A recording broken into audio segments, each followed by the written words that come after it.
Senador, seja muito bem-vindo, a gente está muito feliz aqui com a sua presença. Queria já começar com uma pergunta. Sem o Centrão não tem governabilidade? Bolsonaro tá nas mãos aí desse grupo político e vale até mesmo demitir um general? Oi, bom estar falando com vocês. Na verdade, na minha opinião, você só tem uma troca. Sai o Centrão fardado, entra o Centrão de terno. Mas é o Centrão, a forma de atuação é a mesma. General Ramos, General Braga Neto, há muito tempo deixaram de lado as regras militares e abraçaram essas regras da baixa política do Brasil. Não acredito que vai ter nenhum impacto positivo na articulação ou na gestão do governo Bolsonaro. A tendência é que os problemas continuem, até porque é uma base que já estava com eles, só aumentou o preço. Na semana passada, a Câmara aprovou a LDO, a Lei de Diretrizes Orçamentárias, que inclui o fundo eleitoral, o fundão que ficou ainda maior. Passou de 2 para 5,7 bilhões de reais. A base governista votou a favor, embora alguns deputados tenham dito que foi sem querer querendo. Bolsonaro já disse que vai vetar. Senador, você acha que ele consegue vetar? Porque adianta agradar o Centrão com cargos, mas diminuir o fundo? Esse veto dele, se realmente acontecer, vai ser acompanhado de um acordão para duplicar o valor inicial. Então, finge que é o que o Pazuello descreveu na CPI. Tem um Bolsonaro para a internet, para as redes sociais, e tem um Bolsonaro da vida real. O da vida real mora no colo do Centrão. Ele não vai fazer nada que desagrade. Pode apenas fazer um movimento aí de tentar esconder a articulação. A gente buscou, inclusive, o Supremo Tribunal Federal para derrubar essa votação. A votação foi toda irregular. Mas eu não acredito que ele chegue a reduzir substancialmente o recurso. Infelizmente, o sistema político brasileiro está viciado em dinheiro.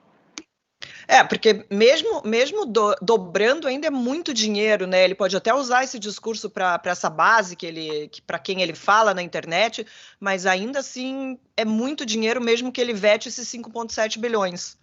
É um valor absurdo, descabido em qualquer circunstância, mas ainda numa pandemia, né? A gente estava aí ouvindo sobre as passagens do Guedes em 2019. Quem acreditou no Guedes em 2019 provavelmente hoje balança na cadeira de CEO, uma empresa importante, né? O Guedes não engana mais ninguém. Esse governo não engana mais ninguém, a não ser uma massa de convertidos numa quase seita digital. Essa é a realidade. Quando você está em Brasília, você percebe com clareza. Não tem política pública nenhuma, não tem nenhuma estratégia de retomada da economia, você não tem nenhuma estratégia para reduzir o sofrimento das pessoas que hoje estão no desemprego e na miséria, a fome voltou. E tudo aquilo que se prometeu numa campanha, que foi muito bem sucedida, não foi cumprido. Eu acredito que ele vai ter um avanço cada vez maior dessa degradação, né? A parceria com o Centrão sobrevivendo até o último momento, né? A gente sabe que, enfim, são as baratas e o Centrão que vão sobreviver ao final do mundo. Eles vão estar ali no governo enquanto tiver dinheiro, mas no final eles saltam e vão para o próximo, eventualmente com um intervalo aí de 6 meses, só para descontaminação. E começam tudo de novo, como começando agora. A gente está vendo o Ciro, que é meu colega senador, o Fernando Bezerra, que é líder do governo desde Pedro Álvares chegar no Brasil. Então, esses caras só fazem mudar de pele e continuar no mesmo lugar. Bom, vamos mudar um pouquinho de assunto. Tem gente dando graças a Deus que os Jogos Olímpicos começaram, o pessoal está feliz. Será que o pessoal está feliz por amar os esportes, por essa alegria de ver a superação dos atletas, desfile de corpos sarados pela televisão? É um pouco disso, sim, mas também para preencher o vazio dos nossos corações e do fígado também, que foi deixado pela CPI da Covid, que entrou em recesso e só volta dia 3 de agosto. Senador, o recesso só para nós, porque a CPI tem muito documento para analisar. O que está acontecendo nesse momento? A gente conseguiu deixar funcionando a estrutura de análise de documentos. Alguma coisa em torno de 1,5 terabyte de documentação que a gente já recebeu. Tem uma série de quebras que ainda estão chegando e que apontam para a necessidade do avanço das investigações com outras quebras e identificação de pessoas físicas e jurídicas que têm envolvimento em uma das abas, que é a aba da corrupção. Eu tenho sempre ressaltado que o mais importante é o prejuízo nas vidas que nós perdemos. Isso já está provado, está documentado. O governo fez todas as escolhas equivocadas e fez isso numa mistura de ignorância profunda e de vontade de ganhar dinheiro. Dinheiro fácil, dinheiro sujo. E a gente tem 2 grupos brigando dentro da saúde, o grupo do Centrão clássico, aquele Centrão de terno que eu descrevi, e o grupo do Centrão fardado também. A gente tem um grupo ali de militares da reserva que muito claramente está mobilizado em torno de negociações, alguns deles inclusive abrindo empresas para intermediar a negociação e venda de insumos farmacêuticos. Esse prejuízo foi muito grande que o Brasil sofreu, a gente vai ter uma investigação que vai continuar e que volta a ter mais visibilidade no início de agosto, mas que não parou. A gente está trabalhando muito nesses dias do recesso geral do Congresso. Mas eu queria só voltar agora aqui para a CPI, para o que vai acontecer para frente. Carla, o que a gente pode esperar na volta da CPI? Então, Marilise, é bom ter o senador aqui, que aí a gente já tem a fonte também, uma das fontes que está trabalhando lá diretamente perto. Se eu falar alguma coisa errada, você me corrige, hein, senador? Mas pelo que a gente tem aí de notícia, agora nesse mundo aí de informações que eles têm em mãos, tem grupos separados de senadores se dedicando a alguns pontos específicos nessa avaliação, né? E há a expectativa, a perspectiva de que um pouco antes da volta do recesso até se contrate ali um grupo de juristas para avaliar um pouco do que foi reunido e como começar e reiniciar os trabalhos em agosto. Então, o senador está, inclusive, liderando um desses grupos, não é, senador? Especificamente... A gente está cuidando da parte que envolve todos os casos que tem rastreamento de dinheiro, enfim, o Follow the Money está com a gente e também essa questão da comissão de juristas. A gente aprovou um requerimento já há bastante tempo, há uns 30 dias, e tem um grupo de juristas, que é hoje coordenado pelo Miguel Reale Júnior, que vem acompanhando esses fatos, recebendo os dados da CPI e ajustando o enquadramento típico. A gente quer garantir um relatório que faça sentido, a gente não quer uma coisa que seja só política. A gente tem que fazer esse match entre os fatos que já estão provados e condutas previstas criminalmente, são várias. Marilise, aí eu aproveito até para aproveitar e perguntar para o senador, dá para ter uma expectativa de um relatório preliminar já na volta dos trabalhos ou ainda é cedo? Eu entendo que não, acho que é melhor aguardar um relatório final. Você já tem um afunilamento, né? A gente tem a comprovação já de crimes de responsabilidade, crimes comuns, a gente tem indícios graves ligados à questão da corrupção, mas eles não podem eclipsar o que é mais importante, que o Brasil podia ter salvo alguma coisa em torno de 200 a 300 mil vidas, e não fez isso simplesmente porque não seguiu a média do comportamento global. O professor Pedro Alau faz esse estudo e ele é muito impactante. Se o Brasil tivesse a média global de resposta, a queda no número de mortes seria significativa. E os prejuízos que vêm junto com isso, são milhões de contaminados que poderiam estar preservados, isso preserva a economia, preserva empregos, acelera a retomada. Senador, essa temporada da CPI nem terminou e vocês já estão pensando aí num spin-off, né? A CPI da rachadinha e o requerimento para instalação dessa nova comissão é da sua autoria. Como é que está o andamento disso? A gente tem 16 assinaturas, vários colegas têm medo de dividir a atenção entre as duas CPIs, não conseguir ter tração para as duas. Eu não concordo, mais respeito. Acredito que no segundo semestre a gente deve ter a quantidade necessária de assinaturas, são 27 assinaturas, e vamos lutar para ter isso instalado. Qual é o objetivo? Ele não pode ter o Brasil presidido por uma fraude, por uma mentira ambulante. Tem que deixar claro para o cidadão quem é quem. Essas falhas todas que vocês estão mencionando, de regulação, de condução de gestão, são reflexo de uma desqualificação absoluta. É um governo profundamente incompetente. Profundamente incompetente. Ele tem divergências do ponto de vista ideológico, comportamental, temos. Mas o maior problema, na minha visão, é a incompetência. Ela é total. A destruição que está se fazendo na educação brasileira é um negócio que vai afetar gerações. Gerações. Eles estão enraizando a incompetência no terceiro e quarto escalão. É uma coisa assim destrutiva.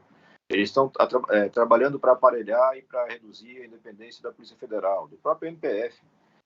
Esse processo sistemático de ataque às instituições precisa de uma resposta. E eu acho que a CPI da rachadinha tem condição de dar um pouco dessa resposta na medida em que jogue luz. A gente já sabe que as instituições hoje não têm autonomia, não têm força suficiente para fazer uma apuração que o caso exige. O caso, do seu ponto de vista investigativo, é muito simples. É uma prática comum em Câmara de Vereadores. É o político que faz patrimônio pessoal e faz caixa para campanhas usando o desvio de recursos de salário de assessores. Isso é uma investigação, do seu ponto de vista técnico, de 15 dias, 30 dias no máximo, e que politicamente não se consegue fazer porque as instituições estão tão fragilizadas que ficam inibidas. E a gente não pode aceitar nenhum tipo de intimidação. Acho que o Brasil merece conhecer a verdade e, com base na verdade, fazer suas escolhas, que devem ser respeitadas, mas baseadas em informação verdadeira, não na massa de desinformação que a gente vive hoje. É curioso ver como essa base eleitoral do Bolsonaro não não absorve a questão de que rachadinha é corrupção. Eles acham que os valores são pequenos, que não são, enfim, os valores de denúncias contra o PT na época do mensalão, do petrolão. É muito difícil que isso mude na cabeça do eleitorado. O senhor acha que com uma CPI, isso sendo destrinchado, isso pode melhorar um pouco, deixar mais claro para as pessoas como isso funcionava? Porque eu vejo muita gente dizer, não, mas esse dinheiro não foi roubado, esse dinheiro já era do gabinete, então tudo bem o deputado, o parlamentar, o vereador, porque a gente sabe que acontece isso nesse nível também, pode fazer o que ele quiser com esse dinheiro, inclusive embolsar pelo visto. Eu acredito que você dando publicidade, transparência, você consegue fazer que as pessoas compreendam a realidade. Hoje a gente sofre um ataque tão intenso à credibilidade das instituições, e entre as instituições, a própria imprensa, que as matérias são atacadas constantemente. Você sabe disso na pele. É muito difícil você fazer com que as pessoas acessem uma informação com o mínimo de confiabilidade. Produzir essa informação ao vivo, como a CPI está fazendo hoje com a pandemia, tem um impacto muito claro. Ainda que boa parte da população tivesse consciência dos erros do governo, a partir da CPI essa consciência se espalhou. Ela se amplificou de forma muito intensa. E a tendência é que você tenha a repetição disso. O que a gente não pode aceitar mais são esses ataques institucionais constantes sem nenhum tipo de resposta. Porque as pessoas hoje perderam suas crenças. Você não tem como imaginar, sinceramente, que uma resposta produzida por universidades consagradas no Brasil e fora do Brasil fosse questionada como é questionada hoje, no grupo de WhatsApp da família. E isso se reproduz em todas as esferas. Então, o Paulo Guedes consegue continuar posando como um grande gestor liberal da economia, quando, na verdade, ele não é. Ele não teve nenhuma entrega. O Onyx Lorenzoni vai para o 3º ou 4º ministério sem apresentar um resultado que preste. O único resultado que ele teve foi um programa de auxílio emergencial com 40 bilhões de fraude. O cara ainda achar que está fazendo alguma coisa é ridículo. E esse é o retrato que a gente tem hoje. Um mundo ficcional, artificialmente impulsionado pelas redes sociais, e isso é pago, isso não é gracioso, isso chega nas pessoas e aí sim ganha atração natural, mas ela chega com base, sem dúvida nenhuma, em impulsionamento, e você precisa cortar isso. Eu acho que o Congresso tem, especialmente o Senado, tem uma possibilidade de fazer isso funcionar, e vamos trabalhar para que aconteça. Senador, você foi ao STF pedir para o Bolsonaro mostrar provas sobre essa suposta fraude nas urnas, que ele fala tanto, né, e alega ter informações. Ele vai responder ou dizer mais uma vez, perdão a palavra, mas vai dizer mais uma vez que cagou? Eu não sei, a última vez que ele falou isso, ele acabou deixando de fazer até isso, né? Não foi nada. É uma ferramenta institucional de cobrança. Eu não posso ter um presidente que usa a mentira como método, que tenta, de forma reiterada, diária, desacreditar as eleições. Porque quem faz isso é quem quer dar um golpe. Eu não posso esperar que o golpe aconteça para reagir. Não é inteligente. Eu preciso forçar a situação agora para que ele se exponha. O que tem? Tem alguma prova disso? É mentira. Todo mundo sabe que é mentira. Não se sustenta nem como teoria conspiratória por tio do Zap. Mas é o presidente da República, eleito por 57 milhões de brasileiros. Inclusive, como eu voto no segundo turno, eu faço questão sempre de declarar o pecado. Talvez facilite a absolvição no futuro. Eu votei no segundo turno de Jair Bolsonaro e esses milhões e milhões de brasileiros dão credibilidade ao que ele fala. Acreditam, ou pelo menos levam em consideração o que ele fala. Sim. E quando ele mente sem nenhum tipo de repressão, o prejuízo é muito grande para a democracia. Ele não pode aceitar isso. Então, se ele tem alguma prova, ele bota em cima da mesa e a gente vai avaliar. Se ele não tem, ele cala a boca. Porque ele prejudica demais o Brasil cada vez que ele abre a boca. E a gente não pode aceitar isso. Eu não fui eleito para baixar a cabeça e aceitar conduta autoritária de ninguém. Senador, o senhor falou agora há pouco da Polícia Federal e hoje saiu uma notícia aqui dizendo que a PF fechou, a partir de hoje, dia 20, de ontem, o acesso público a todos os documentos da corporação cadastrados no Sistema Eletrônico de Informação do Governo Federal. Esse sistema é utilizado por todos os órgãos públicos para o registro e o envio de documentos oficiais. Tem alguma coisa para fazer contra essa decisão da Polícia Federal? A gente está avaliando exatamente qual é a justificativa, e se for o caso, cabe sim, não só uma ação judicial, mas também um decreto legislativo sustando os efeitos dessa portaria interna. Não faz sentido. Tem algumas coisas que o Brasil tenta fazer, alguns líderes tentam fazer, numa atuação que não cabe outro nome, é puxa-saquismo escancarado. É o desejo de agradar o chefe. Bolsonaro é um líder que tem saudade da ditadura, que tem saudade dos métodos da ditadura. E a gente vê muita gente que ocupa cargos importantes preocupando demais em puxar o saco, em agradar o chefe, e criar essa estrutura de opacidade institucional, quando não é essa a regra. A regra no Brasil, em qualquer democracia, é a publicidade. Você não divulgar é uma exceção. Quando você coloca uma regra geral, muito provavelmente você está cometendo um erro, e esse erro vai ser cobrado nas esferas que a gente tiver disponíveis. A gente não tem como deixar passar mais nada. O prejuízo já é muito grande. A gente tem que assumir uma postura de confronto diário, uma vez que é um governo que ataca a democracia diariamente. Mudar um pouquinho de assunto agora. Vocês imaginem sair de casa para tomar uma vacina e descobrir que para o SUS você já morreu. Ou então ir checar o cadastro e ver que seus dados foram alterados para palavrões e xingamentos. Nos últimos dias isso aconteceu com pessoas que fazem oposição ao governo Bolsonaro. A ex-deputada federal Manuela Dávila, do PCdoB, e a presidente nacional do PT, a deputada Gleisi Hoffmann, descobriram que constam como mortas no cadastro do SUS. No caso da Manuela, a data da morte coincide com o fim do primeiro turno das eleições de 2018, quando ela concorreu como vice-presidente na chapa com Fernando Haddad. Ela disse que vai acionar o governo judicialmente e, no caso da Gleisi, além de constar como morta, ela teve o apelido alterado para Bolsonaro. O ex-candidato à presidência pelo PSOL, Guilherme Boulos, também teve o cadastro alterado. No caso dele, os nomes dos pais foram substituídos por nomes como Kid Bengala e por xingamentos grosseiros. Hoje à tarde, Boulos mandou para a gente uma nota onde ele diz o seguinte, abre aspas, estamos diante de um ataque que é a cara do bolsonarismo e que mostra até que ponto as garras bolsonaristas estão estendidas sobre a máquina pública.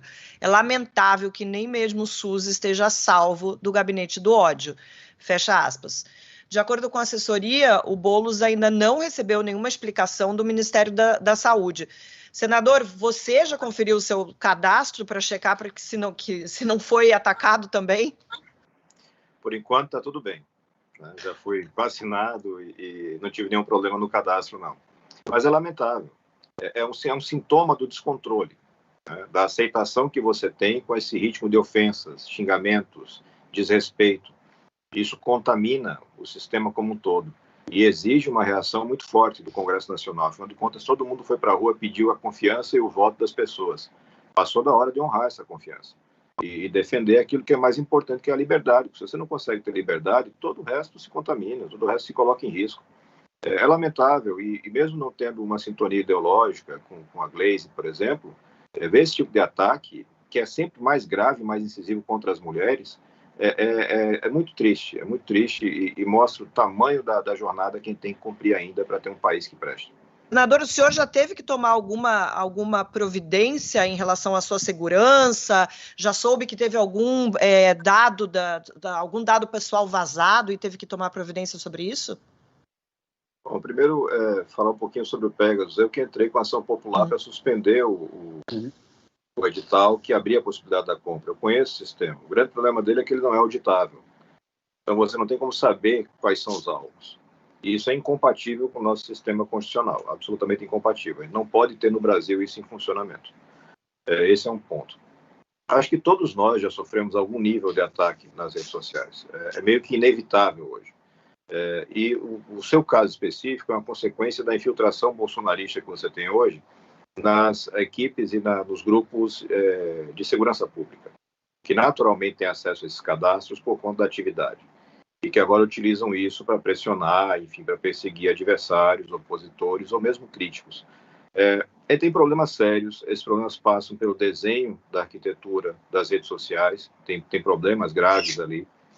A gente deixou passar por muito tempo essa apropriação dos nossos dados, ela se dá em níveis inacreditáveis, e era muito óbvio que isso em algum momento seria utilizado pelos governos, em especial pelos governos autoritários, mas também por aqueles que se fazem como democráticos, né? O governo americano tem acesso privilegiado aos dados, como o escândalo da NSA mostrou há muito tempo. A gente não tem legislação suficiente para lidar com isso, a gente não tem aparato para lidar com isso, e eu não sei quando vamos conseguir, sinceramente.